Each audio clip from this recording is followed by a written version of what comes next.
So welcome to the first episode of North Carolina Outdoors. And that's a little bit of an inside joke because for 20 years I produced a television show in Pennsylvania called Delaware Valley Outdoors. So I figured as long as I'm down here, I might as well bring you along on my outdoor adventures.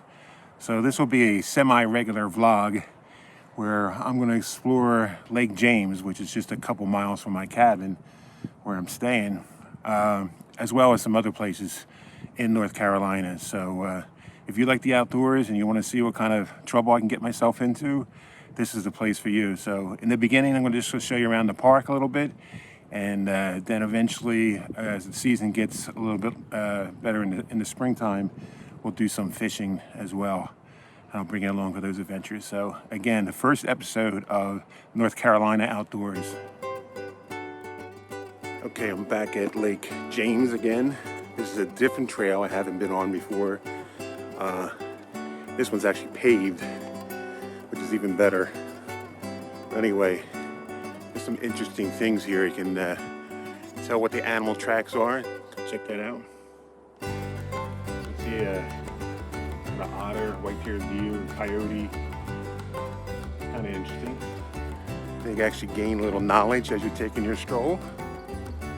And again, I can't get over how nice the trails are here. They're fairly, this one, like I said, is paved. They're fairly flat. I think anybody can have access to this.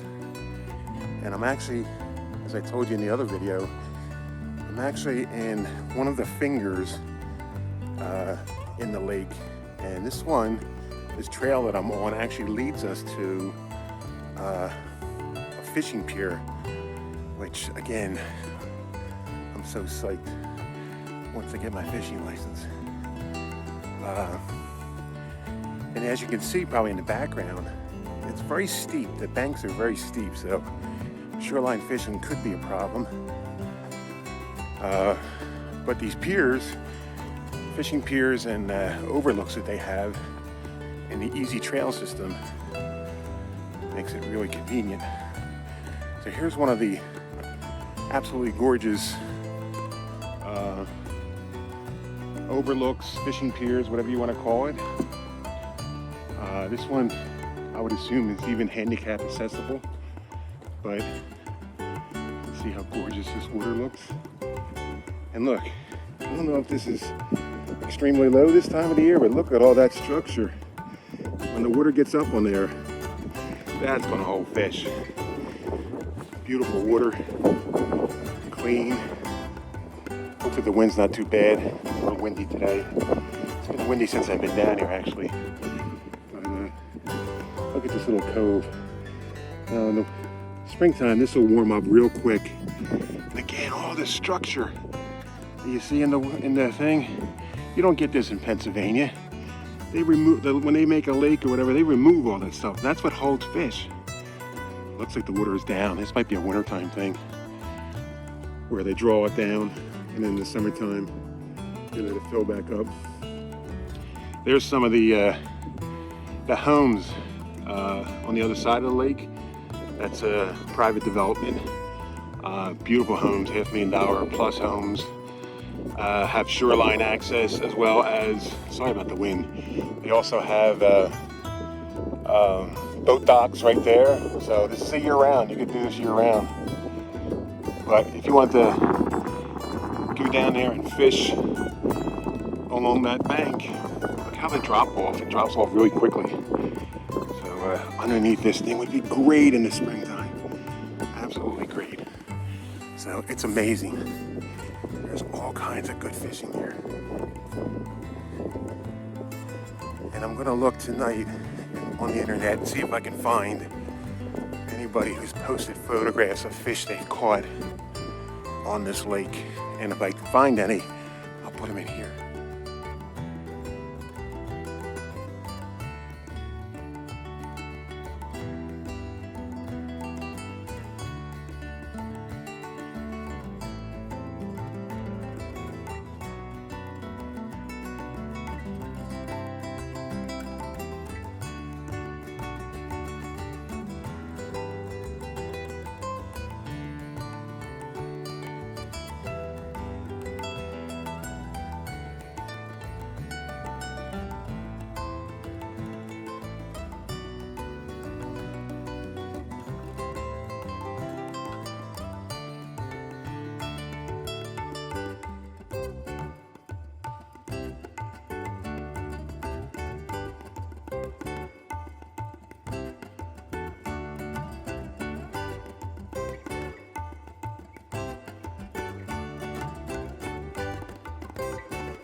Right, I made my way down onto the bank.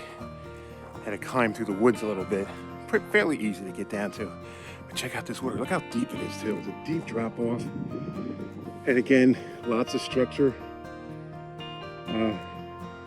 This little cove here, this is probably 1 or 2 degrees warmer than the main lake. So that's gonna help draw fish in. And the fact that it's as deep as it is, that's just a bonus. And again, there's that fishing pier observation post I was telling you. I was just up there. And you can imagine when this water is up where it's supposed to be, look at all that structure underneath it.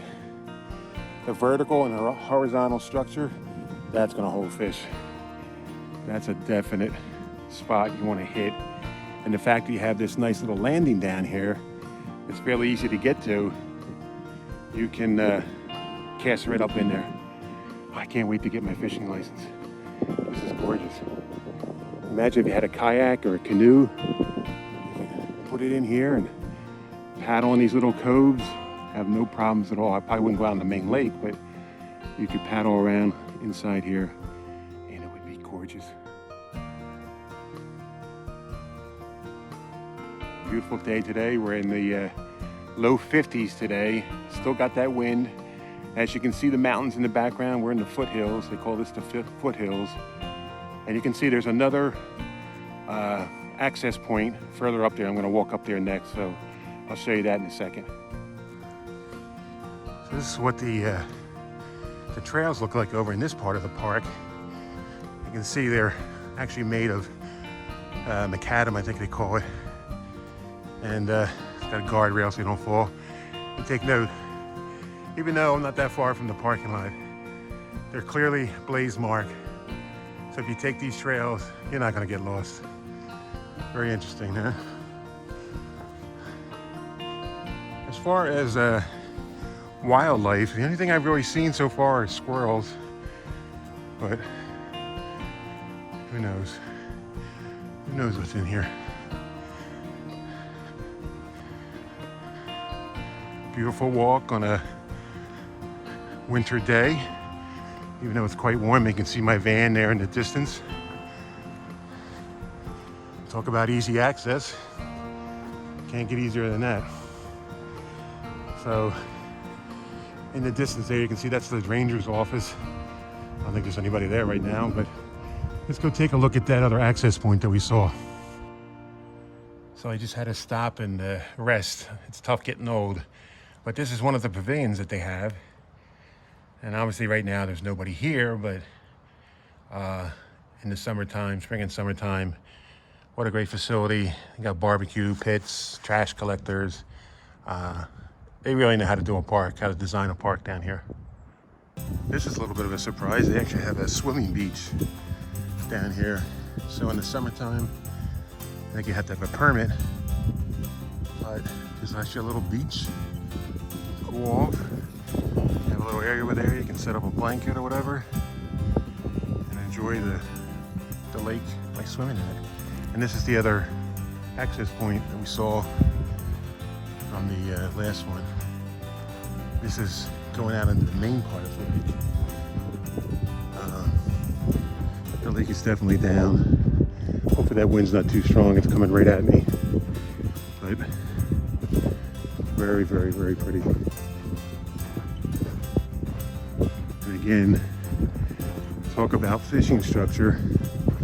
I love seeing wood in the lake and riprap, giant riprap. That's gonna warm up in the sun.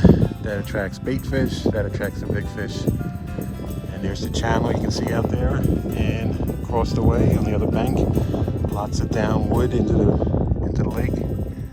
This is the one end of the lake. The lake actually is quite longer than this. I'm at the one extreme. Oh, I guess it's the easternmost part. I'm sorry, the westernmost part of the lake.